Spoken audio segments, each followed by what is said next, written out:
नमस्कार, मैं डॉक्टर अतुल शाही। आज का टॉपिक है यूनिट प्लान अर्थात इकाई योजना। शिक्षण अधिगम को व्यवस्थित स्वरूप देने में इकाई योजना का विशेष महत्व होता है। यदि शिक्षा शब्दकोश में इकाई शब्द का अर्थ देखें तो ज्ञात होता है कि पाठों का समुच्चय को इकाई कहा जाता है। शिक्षण में इकाई शब्द का प्रयोग सर्वप्रथम मॉरिसन ने किया था। मॉरिसन ने इस शब्द का उपयोग शिक्षण के मास्टरी अप्रोच के अंतर्गत किया। मॉरिसन ने 1926 में शिक्षण की एक नई चक्रीय योजना, जिसे साइकिल प्लान ऑफ टीचिंग कहा जाता है, का प्रतिपादन किया, जिसे वर्तमान समय में इकाई पद्धति या इकाई उपागम अथवा इकाई योजना के नाम से हम जानते हैं। इस उपागम के अनुसार इकाई शिक्षण का एक प्रमुख अंग है। किसी स्तर पर विद्यार्थी पारंगत तभी बन सकता है जब उसको विषय वस्तु का पूर्ण ज्ञान हो, और इसके लिए आवश्यक है कि विषय वस्तु को योजनाबद्ध तरीके से प्रस्तुत किया जाए। इसी तथ्य को ध्यान में रखते हुए प्रत्येक विषय को इकाइयों में विभक्त किया जाता है। इकाई योजना को व्यवस्थित रूप देने का श्रेय हर्बर्ट को जाता है। हर्बर्ट का मानना था कि विविध विषय वस्तु को एक दूसरे से जोड़कर पढ़ाया जाना चाहिए। उन्होंने अपने उपागम में इस बात पर अधिक बल दिया कि विद्यार्थियों को अपने अधिगम उद्देश्यों का स्पष्ट बोध होने पर शिक्षण प्रक्रिया अधिक प्रभावशाली एवं सफल होगी। अतः शिक्षण में विद्यार्थियों की आवश्यकता को प्रधानता देनी चाहिए, जिससे कि वे अपने अधिगम उद्देश्यों की प्राप्ति करने में सफल हो सकें। यह उपागम शिक्षण की योजना में इकाई पद्धति के प्रयोग पर बल देता है। इसमें विद्यार्थियों की रुचियों एवं आवश्यकताओं को ध्यान में रखकर इकाई का निर्माण किया जाता है। इसका मुख्य लक्ष्य विद्यार्थियों को विषय वस्तु का बोध कराना होता है। वर्तमान समय में इकाई योजना का अनुप्रयोग पाठ्यचर्या निर्माण तथा शिक्षण पद्धति को क्रमबद्ध रूप देने तथा एक प्रकरण का दूसरे से संबंध कायम करते हुए अध्ययन अध्यापन की पृष्ठभूमि बनाने में विशेष रूप से किया जा रहा है। आइए अब हम चर्चा कर लेते हैं इकाई योजना के स्वरूप पे। जिस प्रकार एक शिक्षक 40 या 45 मिनट में शिक्षण के लिए पाठ्य योजना का निर्माण करता है, उसी प्रकार वह शिक्षण इकाई जो कई सप्ताह तक चलती है, या यूं कहें कि एक सत्र तक चलने वाली योजना बनाता है। पाठ्य योजना एक दिन के शिक्षण को अधिक प्रभावशाली, सृजनशील तथा अभिनवीकृत बनाने के लिए की जाती है। उसी प्रकार से इकाई योजना सत्र के शिक्षण को अधिक प्रभावशाली, क्रिएटिव तथा इनोवेटिव बनाती है। इकाई योजना से तात्पर्य शैक्षिक उद्देश्यों तथा उन उद्देश्यों को प्राप्त करने वाले विषय वस्तु, शिक्षण अनुभव, शिक्षण साधनों, मूल्यांकन प्रपत्रों के लेखन आदि से है, जो किसी इकाई के शिक्षण करने के पहले नियोजित की जाती है। इसे हम इस तरह भी कह सकते हैं कि इकाई योजना एक समय विशेष में प्राप्त किए जाने वाले शैक्षिक उद्देश्यों तथा उन्हें प्राप्त करने वाली शैक्षिक प्रक्रियाओं एवं साधनों के नियोजन से संबंधित है। इकाई योजना के संबंध में विद्वानों ने क्या परिभाषा दी, चलिए देख लेते हैं। एस.सी. मॉरिसन ने कहा, इकाई संबंधित विज्ञान तथा कला का एक व्यापक एवं महत्वपूर्ण पक्ष है। इसका केंद्र बिंदु सामाजिक रूप से महत्वपूर्ण ज्ञान होता है, जो सीखने वाले के व्यवहार को सुधारता है तथा उसे जीवन की परिस्थितियों के साथ अधिक प्रभावशाली ढंग से समायोजन करने के योग्य बनाता है। इस संबंध में पेस्टॉन का मत है कि एक जैसी वस्तुओं का समूह जो कि अधिकांश लोगों द्वारा बोधगम्य किया गया हो, इकाई कहलाती है। बॉसिंग ने इकाई की परिभाषा देते हुए कहा कि इकाई के अंदर परस्पर संबंधित और सार्थक क्रियाओं की स्पष्ट तारतम्यता होती है, जो इस ढंग से विकसित होती है कि छात्र उससे अपने उद्देश्य की प्राप्ति कर सके और उनको महत्वपूर्ण अनुभव प्राप्त हो सके, और जिनके परिणामस्वरूप उनमें समुचित व्यवहारिक परिवर्तन हो सके। इकाई के संबंध में रिस का मत है कि इकाई में पूर्व नियोजित अनुभव एवं क्रियाएं सम्मिलित होती हैं तथा वे किसी समस्या, परिस्थिति, रुचि अथवा वांछित परिणाम पर आधारित होती है। वाल्टर पियर्स तथा माइकल लार्बर का मत है कि इकाई योजना शिक्षक द्वारा पूर्व चिंतन की शिक्षार्थी शिक्षण के अंतराल में क्या प्राप्त करेंगे तथा कैसे सफलतापूर्वक प्राप्त करेंगे इत्यादि को प्रदर्शित करती है। वस्तुतः इकाई योजना शिक्षक की शिक्षण संबंधी व्यूह रचना मानी जाती है।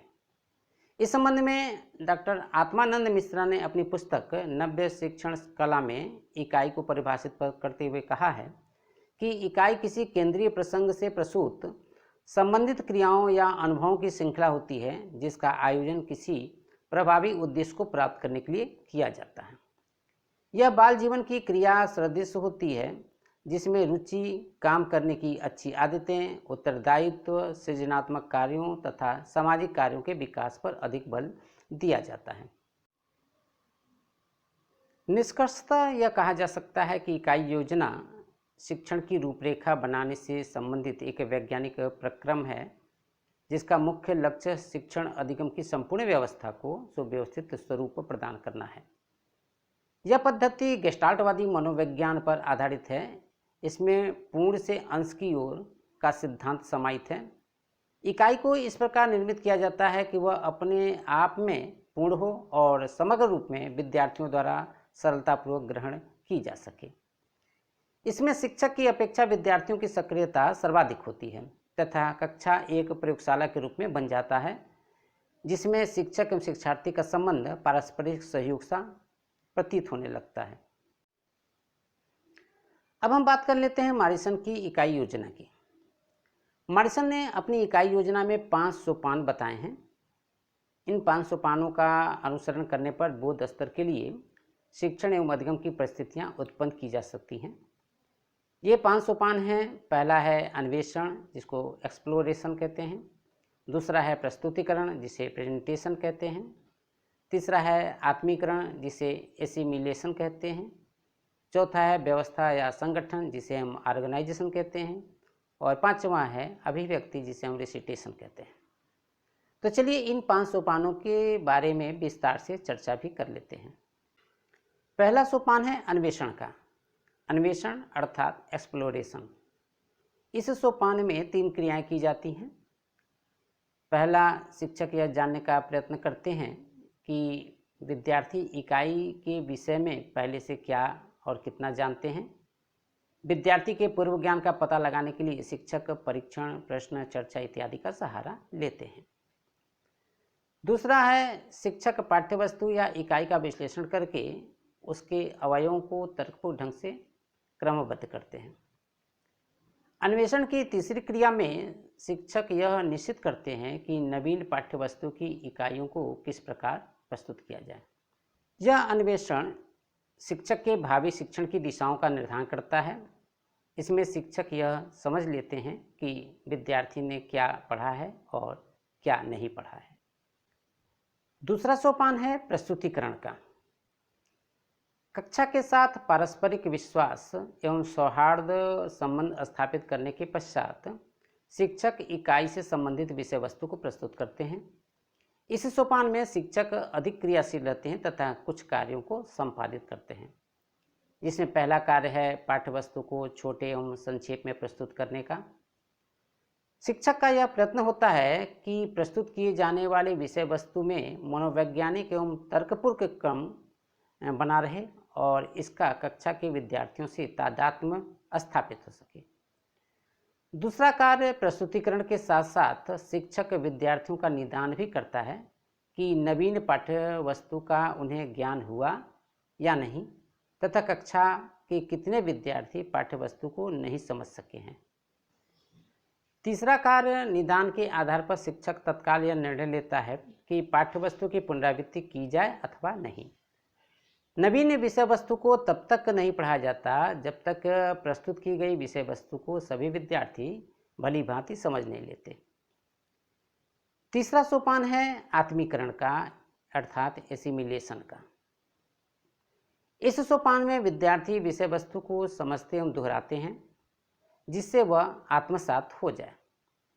इसके लिए जब विद्यार्थी प्रस्तुतिकरण की परीक्षा पास कर लेता है तब उसे आत्मीकरण की ओर अग्रसर किया जाता है। इस सोपान की क्या विशेषताएं हैं, चलिए उसे भी देख लेते हैं। आत्मीकरण की विशेषता में पहली विशेषता है कि इसका लक्ष्य विषय वस्तु की गहनता पर बल देता है। दूसरी विशेषता, इस स्तर पर विद्यार्थी की व्यक्तिगत क्रियाओं के लिए अधिक अवसर उपलब्ध कराया जाता है। तीसरी विशेषता कि इस सोपान में अर्थात आत्मीकरण करने के लिए विद्यार्थी प्रयोगशाला एवं पुस्तकालय में स्वयं अधिक कार्य करता है। इस प्रकार अध्ययन कार्य विद्यार्थी व्यक्तिगत स्तर पर संपन्न करता है। चौथी विशेषता, इस सोपान में प्रमुख कार्य पर्यवेक्षण अध्ययन का होता है। इस समय विद्यार्थी एवं शिक्षक दोनों ही क्रियाशील होते हैं। प्रत्येक विद्यार्थी को निर्देश पत्र दिए जाते हैं जिस पर वह अपनी कठिनाइयों, भ्रांतियों या शंकाओं को लिखता है तथा शिक्षक प्रत्येक विद्यार्थी की कठिनाइयों एवं शंकाओं का निवारण करते हैं। जब विद्यार्थी स्वामित्व परीक्षा में सफल हो जाता है तब आत्मीकरण का समय समाप्त हो जाता है तथा वह संगठन के सोपान में प्रवेश करता है। इस सोपान में विषय वस्तु या इकाई की संपूर्ण सामग्री को सिस्टमैटिक ढंग से सुव्यवस्थित किया जाता है। इस समय विद्यार्थी विषय वस्तु को अपनी भाषा में लिखित रूप में प्रस्तुत करता है। इस सोपान में विषय वस्तु को विस्तृत रूप में समझने का प्रयास किया जाता है। पांचवा और अंतिम सोपान है अभिव्यक्ति का। इस सोपान में विद्यार्थी मौखिक रूप में विषय वस्तु को शिक्षक तथा अन्य सहपाठियों के सम्मुख प्रस्तुत करता है। इसमें विद्यार्थी विषय वस्तु को ठीक उसी प्रकार प्रस्तुत करता है जिस प्रकार शिक्षक ने उसे पढ़ाया है, किंतु इस विधि में समय अधिक लगता है तथा दोहराने में निरसता झलकती है। यथार्थ विधि में विद्यार्थी कुछ विषय का वाचन करते हैं तो कुछ लिखते हैं तथा कुछ विचार विमर्श में तल्लीन रहते हैं। वास्तव में यह विधि आधुनिक मनोवैज्ञानिक सिद्धांत से प्रभावित दिखाई देती है। आइए अब हम यूनिट प्लान और लेसन प्लान में कुछ महत्वपूर्ण अंतर को समझ लेते हैं। यूनिट प्लान की पहली विशेषता, संपूर्ण इकाई या अध्याय को ध्यान में रखकर इसकी योजना बनाई जाती है, जबकि पाठ्य योजना किसी एक शीर्षक अथवा खंड को पढ़ाने के लिए निर्धारित कालांश के अनुसार बनाई जाती है। यूनिट प्लान में जो दूसरी विशेषता इसकी है वह है कि इसमें इस बात का ध्यान रखा जाता है कि संपूर्ण इकाई को कितने शीर्षकों, कालांशों तथा दिनों में पढ़ाया जाएगा, इसके अतिरिक्त क्या क्या सहायक सामग्री प्रयुक्त की जाएगी, अध्यापक क्रियाएं तथा छात्र क्रियाएं कैसी होंगी तथा मूल्यांकन एवं शिक्षण विधि कौन कौन सी प्रयुक्त की जाएगी। यह यूनिट प्लान में होता है। जबकि लेसन प्लान में पाठ्य योजना में केवल एक 35 या 40 मिनट के कालांश के लिए शिक्षण की व्यवस्था की जाती है। अगली विशेषता है यूनिट प्लान की कि इसमें उद्देश्य पर आधारित या रुचि पर आधारित या आवश्यकता पर आधारित इसके लेसन प्लान होते हैं, जबकि पाठ्य योजना में सभी तथ्यों का समावेश किया जाता है। यूनिट प्लान की अगली विशेषता कि इसमें अनेक पाठ्य योजनाओं का संक्षिप्तीकरण होता है, यानी कि इकाई योजना अनेक पाठ्य योजनाओं का संक्षिप्तीकरण होता है, और लेसन प्लान जो होता है यानी पाठ्य योजना वह विस्तृत होती है। अगली जो विशेषता है यूनिट प्लान की वह है इकाई योजना में पाठ्य वस्तु के संगठन को महत्व दिया जाता है, जबकि लेसन प्लान में पाठ्य वस्तु के प्रस्तुतिकरण को महत्व दिया जाता है। अगली विशेषता यूनिट प्लान की कि इकाई योजना का स्वरूप विषय वस्तु की प्रकृति तथा शिक्षण के उद्देश्यों पर आधारित होता है, जबकि पाठ्य योजना का जो स्वरूप होता है वह शीर्षक पर आधारित होता है। अगली विशेषता यूनिट प्लान की कि कई पाठ्य योजनाओं का क्रमबद्ध रूप इकाई योजना है, और लेसन प्लान में अगली जो विशेषता है वह है इकाई योजना का एक। अगली विशेषता यूनिट प्लान की इकाई योजना में किसी कौशल की प्राप्ति नहीं होती, जबकि लेसन प्लान में पाठ्य योजना से शिक्षक कौशल का विकास संभव होता है। अगली विशेषता है यूनिट प्लान की कि इकाई योजना विषय वस्तु को मनोवैज्ञानिक रूप से प्रस्तुत नहीं करती, जबकि पाठ्य योजना विषय वस्तु को मनोवैज्ञानिक ढंग से प्रस्तुत कर सकती है। और अंतिम विशेषता है इकाई योजना कई शिक्षकों और उन लोगों द्वारा लागू होती है जो एक स्कूल में प्रशासनिक भूमिका निभाते हैं। जबकि लेसन प्लान एक पाठ्य योजना के तौर पर शिक्षक द्वारा तैयार की जाती है जो उस विषय को पढ़ाते हैं या उस विषय के विशेषज्ञ होते हैं।